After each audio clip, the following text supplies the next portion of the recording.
एक मध्यवर्गीय लड़का जो पंजाब का रहने वाला होता है और उसका दोस्त जो एक सऊदी अरब में रहकर नौकरी किया करता था, उसने अपनी जब यहाँ पढ़ाई कंप्लीट कर लेता है, उसके बाद उसके पिता ने प्रेशर किया कि बेटे यहाँ कहीं नौकरी की जुगाड़ नहीं बन रही है, तो ऐसा करो कि बाहर चले जाओ और विदेश चले जाओगे तो वहाँ कुछ अच्छा पैसा मिलेगा और उससे कुछ घर की आर्थिक स्थिति में सुधार आएगा। तो उसने भी कोशिश की और ऐसा ही हुआ। वो अपने दोस्त से संपर्क करता है और उसके बाद वहाँ पहुँच जाता है और वहाँ जाकर जो वहाँ के शेख होते हैं, शेख उस पर विश्वास कर लेते हैं और विश्वास के बाद उसको अपने घर पर ही रहने के लिए एक रूम दे देते हैं और उस रूम में वो बराबर रह रहा था।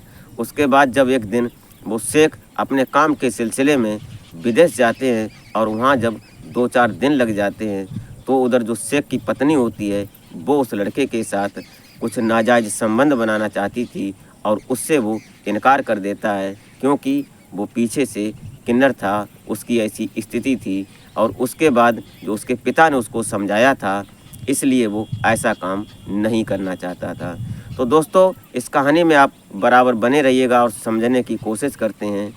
तो नमस्कार, प्रणाम, मैं अजय कोहली, और जो आप हमारे यूट्यूब मंच पर हैं, इस पर आपको बहुत बहुत स्वागत और बहुत बहुत आभार व्यक्त करता हूं, जो कि आपने हमें इतना सपोर्ट किया। और आशा करते हैं कि आप अपने परिवार, अपने परिजनों के साथ बेहद खुश, मस्त और खुशहाल लाइफ एंजॉय कर रहे होंगे। अगर वीडियो ज़रा सी भी अच्छी लगे तो एक लाइक कर दें और कमेंट अवश्य कर दिया करें। और अभी तक चैनल सब्सक्राइब नहीं किया है तो सब्सक्राइब कर लें और पास वाली घंटी ज़रूर दबा दें। तो आज की जो सच्ची घटना मैं आपको सुनाने जा रहा हूँ, ये घटना पंजाब प्रदेश का एक ज़िला पड़ता है पटियाला, और पटियाला के पास इस गांव में एक परिवार रहा करता था। उस परिवार के मुखिया का नाम होता है सुखविंदर सिंह, और उनकी एक पत्नी होती है जिसका नाम परमजीत होता है, और उनका एक बेटा होता है जिसका नाम दलजीत होता है। अब ये दलजीत जो था, ये जो सुखविंदर होते हैं, ये मध्य वर्गीय परिवार था इनका, और धीरे धीरे अपना समय गुजार रहे थे। जो जो बेटा होता है दलजीत, ये अपनी पढ़ाई कर रहा था। इसने अपनी जब ग्रेजुएशन कंप्लीट कर ली, उसके बाद इसने सोचा कि अब कोई काम किया जाए। तो इसके जो पिता होते हैं वो अपना गांव में रहकर और जो खेती-बाड़ी होती थी उसको ही किया करते थे, रूरल क्षेत्र था। जब वो लड़का था वो बाहर जाता है, कभी दिल्ली आया, कभी गुड़गांव गया, और कहीं न कहीं जाकर उसने नौकरी की तलाश की, और अपने पंजाब में भी उसने कई बार नौकरी की जुगाड़ की, लेकिन उसकी कोई ऐसी उसकी पढ़ाई के हिसाब से और उसके हिसाब से कोई नौकरी सेट नहीं हो पा रही थी। इसलिए वो बेचारा महीने 2 महीने करता था और रिटर्न फिर अपने घर पहुंच जाता था। शरीर उसका अच्छा था, लगभग 6.5 फुट की हाइट थी और हट्टे-कट्टे शरीर का था, पट्ठा जवान था। उसने एक दिन अपने घर पर बैठे हुए ऐसी बात हो रही थी, चर्चा हो रही थी, मम्मी-पापा थे उसके और वो खाना-पीना हो रहा था। तभी उसके पिता बोलते हैं कि बेटे ऐसा कर लो कि कहीं बाहर चले जाओ विदेश, वहाँ जाओगे तो अच्छा पैसा मिलेगा और वो कुछ अपने घर की आर्थिक स्थिति है वो भी सुधार होगी, और जो तुम्हारी बहन है एक, इसकी भी शादी हो जाएगी, तो घर में कोई ऐसी दिक्कत नहीं होगी। तो उसने कहा ये सुझाव तो बहुत अच्छा है, ये मैं भी सोच रहा हूँ। तो उसके बाद उसने सोचा, प्लान बनाया कि कैसे करें, क्या करें। तो उसके दिमाग में एक बात आती है कि उसका एक दोस्त है जो पास के ही गांव का है, उसके साथ स्कूलिंग की, उसने स्कूल में पढ़ता था, और उसने कैसे भी करके जुगाड़ करके वो एक सऊदी अरब चला जाता है। वहाँ जाता है तो उसके बाद अब उसकी स्थिति सुधर जाती है, सही हो रही है।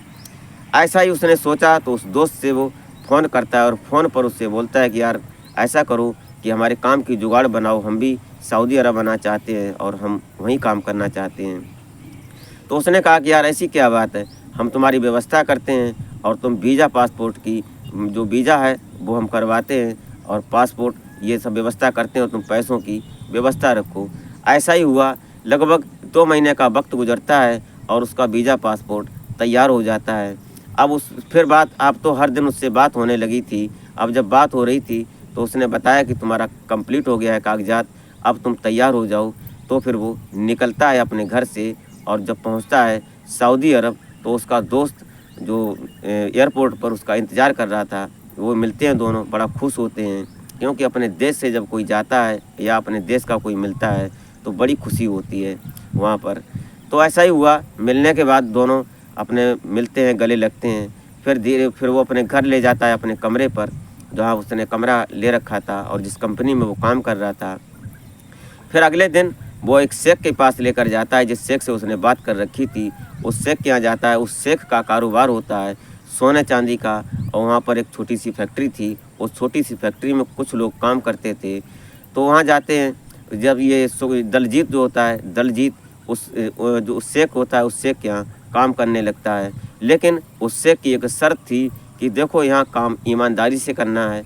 अगर तुमने कोई गलती की तो यहाँ की सज़ा बहुत ख़तरनाक हो सकती है। ये बात उसको समझा दी गई थी पहले ही।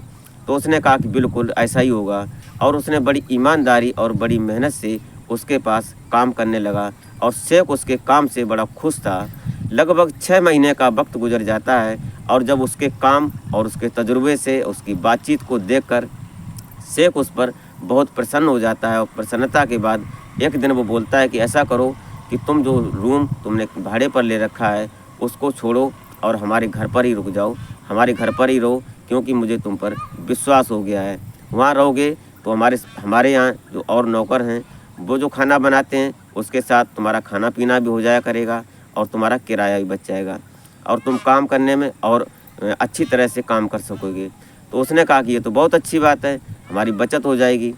ऐसा ही हुआ।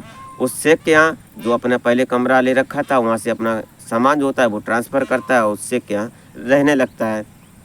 धीरे धीरे वक्त गुजरने लगता है। समय लगभग 2 महीने का और गुजर जाता है। 2 महीने के बाद शेख एक दिन बोलता है कि ऐसा करो दलजीत कि आपके काम पर हमें बड़ा विश्वास है और बहुत अच्छी तरह से बेहतरीन तरीके से तुम काम करते हो।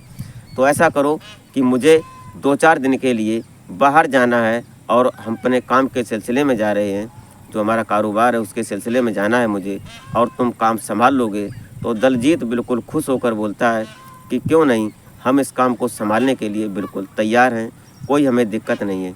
ये बात दोनों की बड़ी हंसी से और बड़ी खुश से और प्रसन्नता के साथ होती है। ऐसा ही हुआ कि जो उसका शेख था वो विदेश जाने के लिए अपनी फ़्लाइट तैयार उसकी थी, उसका जो वीज़ा पासपोर्ट था उसको तैयार करवाता है, और वो विदेश चला जाता है। जब विदेश जाता है तो वहाँ 2-4 दिन के लिए गया था, लेकिन उसको वहाँ लगभग 15 दिन गुजर जाते हैं। और इधर जो दलजीत होता है ये उस कंपनी में अपना काम करता है, और काम करने के बाद, ड्यूटी के बाद, उस कंपनी में ताला लगाता है पूरी जिम्मेदारी के साथ, और अपने कमरे पर आ जाता है। और कमरे पर जो और लड़के थे, जो और नौकर थे वो भी थे, वो अपना खाना पीना करते हैं। उनके साथ ही उसने खाना पीना किया। उसके बाद वो अपने रूम में जब चला जाता है तो और जो नौकर थे वो भी अपने अपने रूम में चले जाते हैं। जब ये अपने रूम में चला जाता है, लगभग 10 बजे का वक्त होता है, तो जो शेख की पत्नी होती है, वो शेख की पत्नी इसके रूम में जब आ जाती है तो ये देखकर दलजीत चौंक जाता है, डर जाता है। ये सोचने लगता है कि ये क्या है। उसके बाद जो पत्नी थी उसकी, शेख की, वो उसके साथ अश्लील हरकतें करने लगती है। और फिर धीरे धीरे जब अपने कपड़ों को एक एक करके अलग हटा दी उसने, इसके बाद जब दलजीत होता है ये भी देखकर उसको कहीं ना कहीं ऐसा सोचने लगता है, उत्तेजना बढ़ती है और सोचता है कि मैं भी कुछ करूं। लेकिन उसके जो रंग था, उसका जो शरीर था एकदम गोरा था, और शरीर को देखकर दलजीत कहीं ना कहीं उत्तेजित हो जाता है। तब जाकर वो सोचने लगता है, लेकिन उसको एक बात याद आ जाती है कि उसके पिता ने कहा था कि बेटे बाहर जा रहे हो, और ख़ासकर सऊदी अरब में इतना सख्त कानून है, वहाँ तुमने अगर ज़रा सी भी गलती की तो शायद तुम इस दुनिया से अलविदा कर दिए जाओगे। ये बात उसके दिमाग में गूंजती है और ये सोचने लगता है कि ये बात बिल्कुल गलत है। तब जाकर उसने उस जो महिला होती है उसको मना करता है, रोकता है कि मैं ये सब नहीं करूँगा। लेकिन जो उसकी पत्नी थी शेख की, वो उसके ऊपर पूरी कोशिश किए जा रही थी, उसको उत्तेजित किए जा रही थी। लेकिन वो जो दलजीत होता है इस बात से साफ इनकार कर देता है, इग्नोर कर देता है। और लगभग 2 घंटे हो जाते हैं इसी बात को, लेकिन जब वो किसी काम के लिए तैयार नहीं होता है तब जाकर वो महिला अपने कपड़े पहनती है और उसके झुलझलाकर झुलझल में वहाँ से निकलती है और बोलती है कि मैं तुमको सुबह देख लूँगी, हम तुमको जेल पहुँचा दूँगी, ये वो सब बोलती है उसको। तो वहाँ से अपने निकल जाती है। उसके बाद 2-4 दिन बाद जब शेख आता है तो शेख को आते ही उसने पूरी बात बता दी और 2 बातें फालतू मिलाकर बोली कि जब तुम चले गए तो दलजीत ने हमारे साथ बहुत गलत किया और ऐसा किया कि वैसा किया। ये सब सुनने के बाद जो शेख होता है वो एकदम आग बबूला हो जाता है और वो तुरंत कोड़ा उठाता है और उसके बाद दलजीत को एकदम पीटने लगता है और ढंग से पिटाई करता है उसकी। उसने पूछने की कोई ज़रूरत नहीं समझी, उसको पूछा नहीं और तुरंत पुलिस को बुलाता है और पुलिस आती है, पुलिस उसको थाने ले जाती है। उसके बाद जब केस बनता है तो जब केस बनता है उसके बाद जब जज साहब के सामने दोनों को पेश किया जाता है तो जज साहब पूछते हैं कि ये सब क्या है। तो दलजीत होता है कि साहब ये गलत है, ये हमें गलत फंसाया जा रहा है। तो जो उस महिला को पूछा जाता है तो वो बोलती है कि नहीं, हमारे पति नहीं थे, उसका इसने नाजायज़ फ़ायदा उठाया है। ये बातें हो रही थी और जज साहब थे ये बात समझ रहे थे। लेकिन तभी जो दलजीत होता है ये बोलता है कि साहब अगर आपको सही ना लग रहा हो, हमारी बात गलत लग रही हो, क्योंकि जज साहब ने बोला कि यहाँ झूठ बोलने पर भी सज़ा मिलती है। तो उन्होंने उस दलजीत होता है बोलता है कि ऐसा करो साहब कि मेडिकल करा लिया जाए हम दोनों का। अगर हम सेम मिलते हैं, अगर हमारा अपराध साबित होता है तो जो सज़ा बने वो सज़ा लेने के लिए हम तैयार हैं। और ऐसा ही हुआ। उस महिला का जब मेडिकल होता है तो उसके जो मेडिकल वहाँ डॉक्टरों ने जब देखा कि इसके साथ तो कोई परेशानी की कोई बात नहीं है, और जब दलजीत का मेडिकल होता है तो जब डॉक्टर लोग उसको देखते हैं तो बड़ा भौचक्के रह जाते हैं, परेशान होते हैं कि ये तो इस लायक है ही नहीं क्योंकि ये किन्नर है। ये बात जब जज साहब के सामने आती है तो उस महिला के ऊपर आरोप लगाया जाता है, उस महिला को जुर्माना दिया जाता है 25 लाख रुपए का, 25 लाख दरम का वहाँ दरम चलती है, उसको जुर्माना दिया जाता है और बोला जाता है कि दलजीत को दिया जाए। दलजीत को बाइज्जत वहाँ से बरी कर दिया जाता है और ये जो महिला होती है शेख की, ये उसको 25 लाख दरम देती है। और उसके बाद ये दलजीत होता है ये वहाँ का पैसा वहाँ जमा करता है और अपने इंडिया की करेंसी में लेकर और अपने इंडिया चला आता है।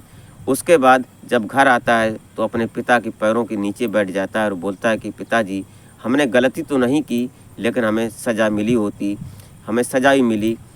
ये बात कहीं ना कहीं एक सीख देने वाली है और आप सीख समझने वाली है कि जो लोग बाहर जाते हैं वहाँ के पहले तो कानून को समझ लें कि उस देश का कानून कैसा है। दूसरी बात, ऐसा न हो कि अगर तुमने गलती की और गलती की सज़ा तो मिलती ही है। तो दोस्तों, इस घटना को सुनाने का उद्देश्य आपको हैरान या परेशान करना नहीं होता है, न ही आपकी भावनाओं को आहत करना होता है, सिर्फ़ और सिर्फ एक सीख होती है। तो वीडियो ज़रा सी भी अच्छी लगी हो तो एक लाइक और एक कमेंट अवश्य कर दें। तो मिलते हैं फिर नेक्स्ट वीडियो में, तब तक के लिए जय हिंद।